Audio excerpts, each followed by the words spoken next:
त्यही होइन पुरो धमलाजी। हाम्रो सुट्टा तपाईँहरूको चाहिँ के हो? यो केपी ओलीलाई सिंहदरबारको गेट नि रेडी भएर पर्खेर बसेका छन्। यी प्रधानमन्त्रीहरू भएनन्, कतिखेर तपाईँ आउनुहुन्छ भनेर नि सिंहदरबारको गेट पनि नि वेट गरेर बसेको छ। एकदम वेटिङ एन्ड सीको रणनीति लिएर बसेको छ यी प्रधानमन्त्री भएनन् भनेर।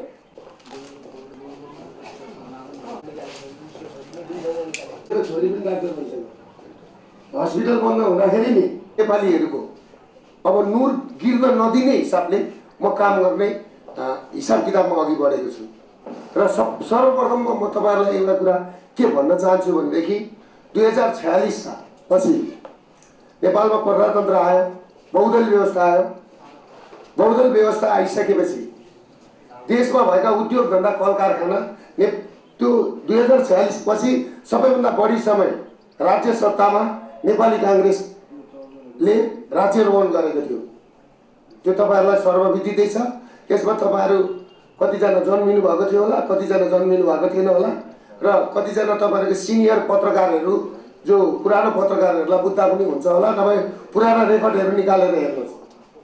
2046 सालपछि 2060 सालसम्म नेपाली काङ्ग्रेसको अधिकांश सत्तारोहण भयो। त्यो सत्तारोहणको पालामा देशमा भएका उद्योग धन्दा कल कारखाना सबै बेचिए। तपाईँहरूलाई म यो स्मरण गराउन चाहन्छु। यो खास गरेर जब उद्योग धन्दा जब नेपाली काङ्ग्रेसको हातमा राजनीतिकको सत्ता नै हातमा गइसकेपछि गिरिजाप्रसाद कोइराला जो त्यतिखेरका सम्माननीय प्रधानमन्त्री हुनुहुन्थ्यो, उहाँको र त्यतिखेर कृष्णप्रसाद भट्टराईको जहिले लुच्छाछुडी, जहिले लडाइँ झगडा हामीले अहिले नेपाल कम्युनिस्ट पार्टीको लडाइँ जस्तै त्यतिखेर देख्नु परेको थियो। र त्यो हुँदाहुँदै पनि देशमा भएका उद्योग धन्दा कल कारखाना बेचिएपछि तपाईँको हाम्रा युवाहरू यो देशमा रोजगारी बन्द भयो र हाम्रा युवाहरू हुनहार युवाहरू चाहिँ विदेश पलायन हुन बाध्य भए। हरियो पासपोर्टको खेती मौलायो। दिनको अहिले त डाटाले भन्छ दिनको 3000 युवाहरू विदेश पलायन हुँदैछन् वैदेशिक रोजगारको लागि। र मैले मेरो व्यक्तिगत मेरो उसले निकालेको डाटा होइन, आज पनि तपाईँले हेर्नुहोस् 10+2 भन्दा माथिको पढाइ नेपालमा हुँदैन। तपाईँको सालको झन्डै 1 लाख भन्दा बढी विद्यार्थी 10+2 देखि माथि पढ्नलाई बाहिर जाने बाध्यता भएको छ। र जुन हिसाब किताबले उद्योग धन्दा कल कारखाना बेचेर जुन हिसाब किताबले मान्छेहरू बाहिर गए, रोजगारी बाहिर गए, आज तपाईँले इन्डिया र भारतको ठुल्ठुला सहरमा र साउदी कतारमा गरेर झन्डै 1 करोड नेपालीहरू बाहिर छन्। त्यो स्थिति सिर्जना भएको छ। त्यसले गर्दाखेरि तपाईँको मेरो भनाइ के हो भन्दाखेरि त्यो युवालाई यहाँ ल्याउनु पर्यो र हिजो बेचिएका कल कारखानाहरू हामीले फिर्ता ल्याउनु पर्यो र ती कल कारखानाहरू चलाएर हामीले नेपालमै रोजगारी सिर्जना गर्नु पर्यो। मेरो मूल उद्देश्य त्यो र हाम्रो पार्टीको मेन लाइन पनि त्यही हो एमालेको। अब हामीले उद्योग धन्दा यही देशमा गर्नुपर्छ, हाम्रा युवाहरूलाई रोजगार यहीँ दिनुपर्छ, युनिभर्सिटीहरू यहीँ बनाउनुपर्छ। तपाईँले एउटा दुःखको कुरा 137 वटा नर्सिङ कलेज बन्द भए, तपाईँहरूले नै लेख्नुभयो। 150 वटा नर्सिङ कलेजमा 137 वटा नर्सिङ कलेजहरू बन्द गराइए, मेडिकल कलेजहरू बन्द गराइए। हुन त तपाईँहरूले भन्नुहुन्छ होला यसको पनि मेडिकल कलेज छ भनेर। मैले विद्यार्थी लिएर पढाएको छैन। मेडिकल कलेज नेपालमा बन्द गर्दाखेरि, नेपालमा नर्सिङ कलेज बन्द गर्दाखेरि फाइदा कसलाई हुन्छ? आज ब्याङ्कमा लिक्विडिटी क्राउन्स भयो। त्यो कारण के हो भन्दाखेरि सबैभन्दा बढी ठुलो कारण भनेको देशको युवाहरू पलायन हुने, देशमा विद्यार्थीहरू सबै पढ्न बाहिर जाने भएपछि सबैले पैसा लिएर गए। सबैले पैसा लिएर गइसकेपछि देश खोक्रो भयो र नेताहरू पनि पैसा लिएर जाने, जनताहरू पनि पैसा लिएर, विद्यार्थीहरू पनि पैसा लिएर जाने, नेताका छोराछोरी सबै विदेशमा बसेर पढ्ने। तपाईँले माओवादीदेखि लिएर सबै नेताहरूका हेर्नु होला, सबै नेताहरूका छोराछोरी, आफ्ना छोराछोरी सबै London, America, New York, Denmark, Europe, Australia छन्। सबैले पैसा लिएर गएका छन्। यहाँको पैसा अन्त लिएर गइसकेपछि त हामी त त्यसै पनि रित्तो भयौँ र आज ब्याङ्कमा लिक्विडिटी प्रब्लम हुनुको कारण र ब्याङ्कहरू संस्थाहरू नचल्न सक्ने अवस्था भएको कारण त्यो हो। त्यसको असर कहाँ पर्यो भन्दाखेरि अब तपाईँहरूले जो अहिले विज्ञापन लिनुहुन्छ नि, तपाईँहरू पत्रकारहरूलाई पनि त विज्ञापन चाहिएला नि त, विज्ञापनले चल्नु होला नि त। तपाईँहरूले पनि अब विज्ञापन पाउन छोड्नुहुन्छ, हामीले पनि केही गर्न सक्दैनौँ। यो त हाम्रो त चेनमा पारिदिएको हो। त्यसले गर्दाखेरि हामी हिजै मात्रै नेपाली काङ्ग्रेसका महामन्त्री गगन थापाज्यूसँग डाक्टर गोविन्द केसी गएर हाम्रो सम्माननीय प्रधानमन्त्रीसँग एउटा सम्झौता गर्नुभएको छ, 7-9 बुँदे सम्झौता गर्नुभएको छ। अब यो देशका उद्योग एउटा त 2046 सालभन्दा उता नेपाली काङ्ग्रेसले सबै उद्योग धन्दा बेचेर सिध्यायो। अब अलिकति मेडिकल कलेज र 1-2-4वटा 28वटा जति ब्याङ्क छन्, अब यी पनि सिध्याउने हिसाब किताबको जुन सम्झौता गरेका छ हिजो र गएर हिजो त हाम्रो पार्टी अध्यक्ष केपी शर्मा ओलीलाई पनि बोल्नु भएको छ।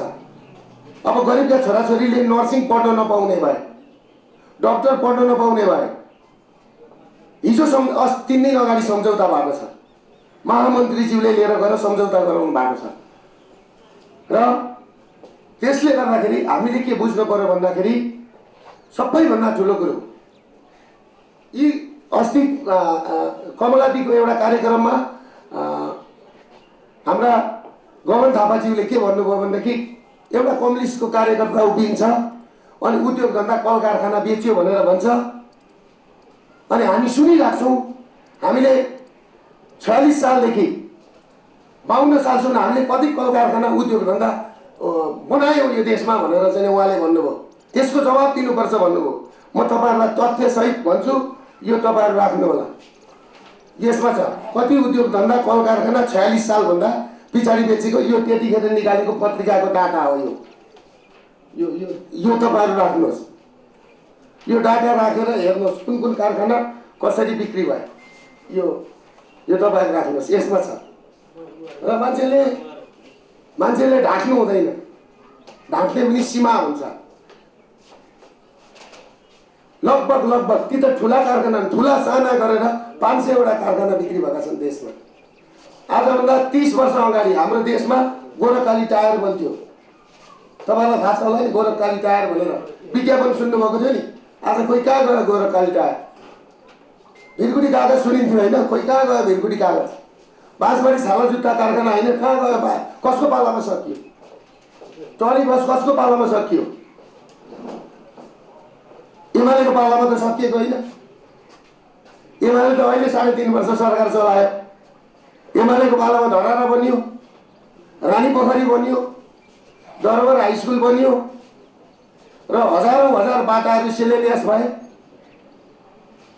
र एमाले त अझै पनि के भन्दैछ? युवाहरूलाई यहीँ रोकौँ, यहीँ रोजगारी सिर्जना गरौँ, युनिभर्सिटी यहीँ बनाऊ। 20औं युनिभर्सिटी चाहिएको छ हामीलाई।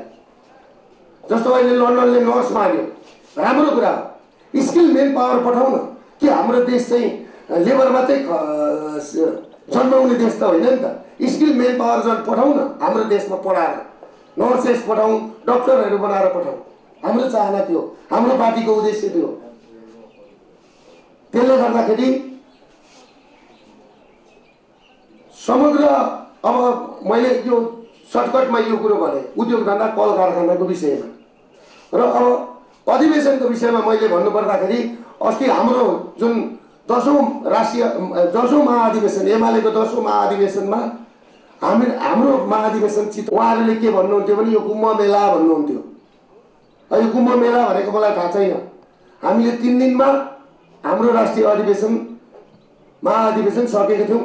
10औं लाख मान्छे हामीले सडकमा ल्याएर उहाँहरूले आएर एमालेको जनताहरू आएर तपाईँको चाहिँ महाधिवेशन हामीले 3 दिनमा सम्पन्न गरेर हाम्रो पार्टीले आफ्नो अब अहिले कार्यक्षेत्रमा कार्य विभाजन गरेर यी मलाई पनि एउटा कार्य विभाजनमा जिम्मा लगाएको छ। तर आज नेपाल कम्युनिस्ट पार्टी माओवादीको आज 8 दिन भइसक्यो। अब चाहिँ उहाँहरूको कुम्भ मेला भयो जस्तो मलाई लागिरहेको छ। उहाँहरूको कहिले सकिने हो होइन र हामीले हाम्रो पार्टीलाई जनसमर्थन हुँदाखेरि उहाँहरूले के भन्नुभयो भने यत्रो भिड ल्याएर कहाँ हुन्छ विचारको राजनीतिको कुरा गर्नुभयो विचारको राजनीतिको कुरा गरिराख्दाखेरि जनताका छोराछोरीलाई बुर्जुवा शिक्षा भनेर बन्दुक बोकाइयो आफ्ना छोराछोरी आज लन्डन अमेरिका पढाइँदैछ अनि कुन बुर्जुवा शिक्षा र कुन स्वास्थ्य नीति र कुन शिक्षा नीतिको कुरा गरिराख्नु भएको छ त्यस कारणले गर्दाखेरि हामीले के बुझ्नु पर्यो भनेदेखि मेरो छोरो पनि त्यहीँ पढ्ने नेताका छोरा पनि त्यहीँ पढ्ने साधारण मान्छेको छोराछोरी पनि त्यहीँ पढ्ने त्यो खालको स्कुल हामीले बनाउनु पर्यो त्यो खालको शिक्षा त्यो खालको स्वास्थ्य त्यो खालको रोजगारीको प्रणाली हामीले सिर्जना गर्नु छ त्यो हाम्रो पार्टीले सिर्जना गर्ने भनेर हामी लागेका छौँ तर उहाँहरूले कस्तो खालको नीति पास गर्नु हुँदैछ त्यो मलाई थाहा छैन तर उहाँहरूले कुम्भ मेला भनिराख्दाखेरि एउटा महाधिवेशन भनेको शक्ति प्रदर्शन गर्ने हो नि त होइन उहाँहरूले अहिले 700-800 का बिचमा गर्नुभएको छ कमलादीभित्र हाम्रोतिर पूर्वतिर सिनेमा हल हुन्थ्यो पहिला त्यत्र एउटा सिनेमा हलभित्र अधिवेशन गर्नुभएको छ हाम्रो त जनता हाम्रा एमालेका त जनता नआँटेर हामीले त त्यो नारायणीको तिरमा गरेको नि त ठुलो ठाउँ खोजेर हाम्रो त्यो र हाम्रो पार्टीको लक्ष्य भनेको अब हाम्रो पार्टीले शिक्षा स्वास्थ्य रोजगारी तीनटा कुरा शिक्षा स्वास्थ्य रोजगार तीनटा कुरामा ध्यान दिएको छ र अरू बाटा घाटा बनाउने कुरा अरू पुनर्निर्माणका कुराहरूदेखि लिएर सबै गर्ने नै छ र त्यो सुरुवात गरिसकेको छ त्यो भन्दै अब मलाई तपाईहरुलाई केही चित्त नबुझेको कुरा छन् भने सोध्नुहोस्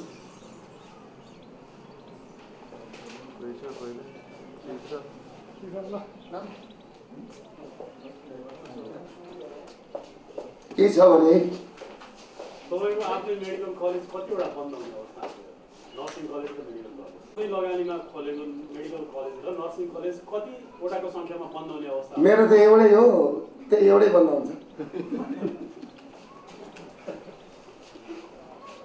मेरो बन्द भएपछि एकछिन नि तपाईलाई मैले भने नि अब नर्सहरू बाहिर जान्छन् बाहिर गएपछि यहाँ औषधि उपचार गर्ने नर्सहरू हुँदैन भोलि तपाईँ हामी सबैले उपचार गर्न बाहिर जानुपर्छ यहाँ पट्टी कस्ने नर्स नभएपछि तपाईँ कहाँ जानुहुन्छ हामीले त कस्दैन डाक्टर साहब होइन अब उहाँ शेरबहादुर देउवा जो प्रधानमन्त्री हुनुहुन्छ उहाँले त सम्झौता गरिसक्नुभयो अब देशमा उद्योग धन्दा कल कारखाना किनभने गोविन्द केसीको नीति पास गरिदिनको लागि उहाँले 9 बुँदे सहमति गर्नुभयो उहाँहरूको नारा त के हो थाहा छ देशमा उद्योग धन्दा कल कारखाना खोल्नु हुँदैन मेडिकल कलेज खोल्नु हुँदैन युनिभर्सिटी बनाउनु हुँदैन सबै युरोप अमेरिका पढ्न पठाउनुपर्छ यो देशमा बच्चा जन्माउनुपर्छ बुढाबुढी राख्नुपर्छ 20 का युवा जति सबै बाहिर पठाउनुपर्छ भन्ने कुरा हो त्यो त पास भइसक्यो त नेपाली कांग्रेसले दुईटा राम्रो काम गर्यो पहिला उद्योग धन्दा बेच्यो 46 साल भन्दा अगाडि अहिले एउटा 9 बुँदे सहमति गर्यो सारै राम्रो गर्यो अब भएका पनि बन्द गर्नुपर्छ भनेर कुरै त्यही हो जानुपर्छ उहाँहरूले तपाईहरु केही छ अरु कोही भनेर यत्रो सम्पत्ति कहाँबाट जोड्नुभयो केबाट जोड्नुभयो भनेर मैले के भने भनेदेखि तपाईहरुका जुन पत्रिकाका मालिकहरू छन् नि 20 वर्ष 25 वर्ष अगाडि उहाँहरू के हुनुहुन्थ्यो आज कहाँ हुनुहुन्छ सोध्नुहोस् न उहाँहरूले कसरी कमाएको त्यही हैन पुरो धमलाजी 25 वर्ष अगाडि कहाँ थियो के थियो स्थिति आज कहाँ हुनुहुन्छ के छ हैन तर एउटा कुरा के थियो भने तपाईले सरकारले तोक्यो भन्दा बढी शुल्क लिएर पढाउने छोरी पनि डाक्टर भन्छ हस्पिटल बन्द हुँदाखेरि नि मेडिकल कलेज बन्द हुँदाखेरि किन 7 वर्ष अगाडिदेखि देशमा यस्तो स्थिति आउँदैछ देशमा भनेर इन्टरभ्यु हेर्नुहोस् एक दिन यो देशमा लास बोक्ने मान्छे हुँदैनन् भने यही स्थिति सिर्जना गर्न खोजेको थियो आज बैंकमा पैसा सिद्ध्याउन खोजेको त सिद्धियो नि अब हाम्रो सुत्ता तपाईहरुको चाहिँ के हो हामीले दुःख पाएको ठाउँमा तपाईहरुले पनि दुःख पाउनै पर्छ होइन आगामी रणनीति गर्ने पार्टीलाई अघि बढाउने हो कि देशमा उद्योग धन्दा पनि खोल्ने बाटो पनि बनाउने पुल पनि बनाउने बुढाबुढीहरूलाई भत्ता पनि दिने हैन औषधि उपचार पनि गर्ने पार्टीलाई चाहिँ भोट हाल्ने भन्ने कुरो त अब बुझ्नु पर्यो क्या मान्छे एउटा कुरा अर्को कुरो अब 1 करोड मत झर्यो भने 70 लाख मत चाहिँ एमाले ल्याएर केपी ओली फेरि केपी ओलीलाई सिंहदरबारको गेट नि रेडी भएर पर्खेर बसेका छन्। यी प्रधानमन्त्रीहरू भएनन् कतिखेर तपाईँ आउनुहुन्छ भनेर नि सिंहदरबारको गेट पनि नि वेट गरेर बसेको छ। एकदम वेटिङ एन्ड सीको रणनीति लिएर बसेको छ। यी प्रधानमन्त्री भएनन् भनेर कुरो बुझ्नु भएन। कुरा त्यो अनि दाइ केपी ओलीलाई प्रधानमन्त्री बनाउने एमालेलाई फेरि चुनाव जिताउने होइन अनि त्यसपछि फेरि 2 पटक संसद विघटन गराउने। संसद विघटन गराउने कुरा त हेर्नुहोस् कार्यकारी अधिकार हो त्यो। तपाईँले कुरो बुझ्नु भएन होला होइन।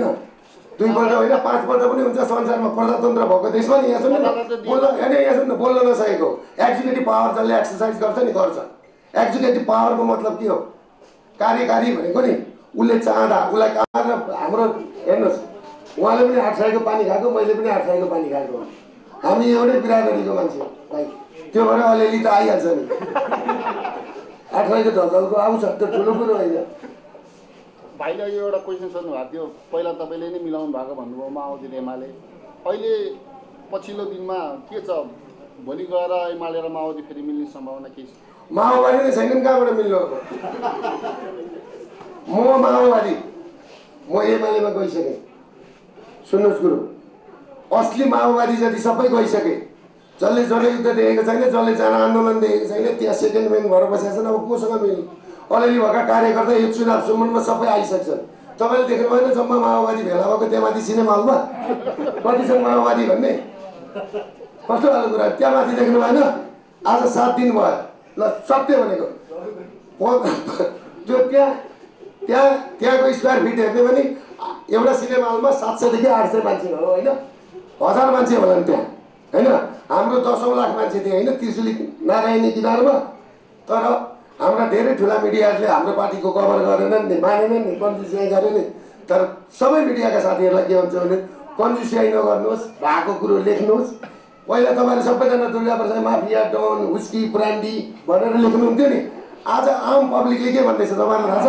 दुर्गा प्रसाई भनेको सही रहेछ सत्य कुरा बोल्दो रहेछ भन्ने कुरो तपाईँहरू भन्न थाल्नु भने अहिले पनि तपाईँहरू के भन्नुहुन्छ भने यो बाध्यताले मात्रै भन्नुहुन्छ बाहिर असित यसले ठिकै भनेको भन्नुहुन्छ क्या? कुरो बुझ्नु भएन? र तपाईँलाई म एउटा कुरा के भन्छु भने सत्य भनेको जहिले पनि अल्पमतमा हुन्छ एक्लै हुन्छ तर अन्तिममा विजय भनेको सत्यकै हुन्छ है। यो कुरा बुझ्नुहोस् विजय सत्यको हुन्छ र गीतामा लेखेको कुरा पनि यही हो। गीताले पनि यही भन्छ त्यो कुरा। अब तपाईँहरूको सक्यो होइन क्वेसन एन्सर सबै सक्यो होइन। त्यो मान्छे मार्क्सको कुरो गर्थे कार्ल मार्क्सको किताब पढ्नुपर्छ भनेर मलाई अस्ति एकजनाले नेताले भन्नुभयो। मैले कार्ल मार्क्सको किताब पनि पढ्नुपर्छ रामायण पनि पढ्नुपर्छ गीता पनि पढ्नुपर्छ स्वस्थानी पनि पढ्नुपर्छ। यी पढ्नका लागि लेखिएका किताब हुन् भनेर भने कुरा भन्नु। तर स्वस्थानी पढाइ भन्दैमा नि उहिले सतीदेवी मरेपछि शिवजीले सतीदेवीलाई बोकेर हिँडे जस्तो कुइँदै यो अङ्ग त्यहाँ झऱ्यो त्यसरी हिँड्ने होइन।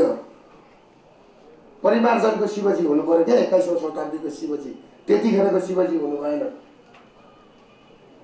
कार्ल मार्क्सको सिद्धान्तमा के छ भन्दाखेरि सबैका छोराछोरी बराबर पढुन् भन्ने हिसाबले स्कुलहरू राम्रा हुन् नेताका छोराछोरी पढ्ने खालको स्कुल बनाओस् भन्ने थियो। त बनाउन सकिएन यहाँ। त अनि देवेन्द्र पौडेलले बाहिर पठाउनु त स्वाभाविक हो। मेरो छोरीले यहाँ एमडी नपाएर म 2 करोड भाडा तिरेर बाहिर पठाउँदैछु। म पनि कम्युनिस्टको मान्छे हो भने पढाउन नपाउनु। म गरिब नै म धनी नै हो नि भाइ के को गरिब 2 छाक भात खाएर पाएको मान्छे म गरिब भनेर कसरी आउँछु? आउँदैन। म कसरी सर्वहारा हो? कुन सर्वहारा भनेको कसलाई छ? नेपालमा को छ सर्वहारा? जसको पनि जन्मिँदा जग्गा छ को छ सर्वहारा? तपाईँ सर्वहारा हो? हामीले आफ्नो बुद्धिलाई मात्रै सर्वहारा बनाएको। हामी कोही पनि सर्वहारा छैन। संसारमा सबैभन्दा धनी भनेको नेपाली हो। तपाईँलाई थाहा छ एउटा कुइरेले $5000 भेटायो भने नि बहुलाएर संसार घुम्न निस्किन्छ कि निस्किँदैन भन्नुहोस् त? हो कि होइन?